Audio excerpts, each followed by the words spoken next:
एक साधक का प्रश्न है कि गुरुदेव, जब कोई शिष्य जीवन भर साधना करता है और फिर भी अंत में सब कुछ छिन जाए, तो क्या वो साधना व्यर्थ जाती है? या साधना केवल तप है? या उससे कुछ जीवन में कुछ भी ठहराव आता है कि नहीं आता? तो बेटा, बहुत सारे लोग ऐसा सोचते हैं कि साधना का अर्थ कोई डील है।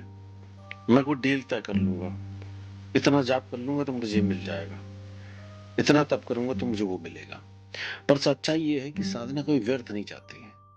देखो, तुम जीवन भर तुम्हारी दौलत इकट्ठा करते हो, रिश्तेदार नातेदार इकट्ठा करते हो, लेकिन अगर वो छिन जाए तो लोग सोचेंगे इसकी साधना किस काम की, जब कुछ सब छिन जा रहा है। मगर सुनो, ध्यान तुम्हारे भीतर का ढांचा बदलता है, साधना तुम्हारे भीतर से तुमको तोड़ती है। जो इसको पकड़ के रखता है उसका जीवन कभी नहीं बदलता है। सब चिंता है तो एक साधारण आदमी टूट जाता है, पर भीतर उस साधक के अगर कुछ टूटता है तो एक नया द्वीप, अडिग द्वीप जन्म लेता है, खड़ा हो जाता है। भैरव तंत्र कहता है कि संसार छिन जाए तो जो भीतर बचा है वही साधना है।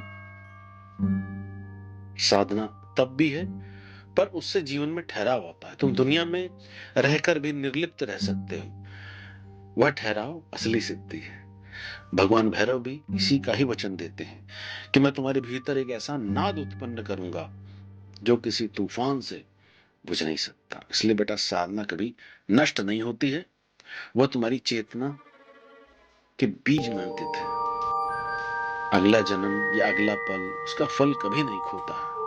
और स्मरण रखना, साधना का असली फल बाहर नहीं है, भीतर है। जय श्री काल भैरव।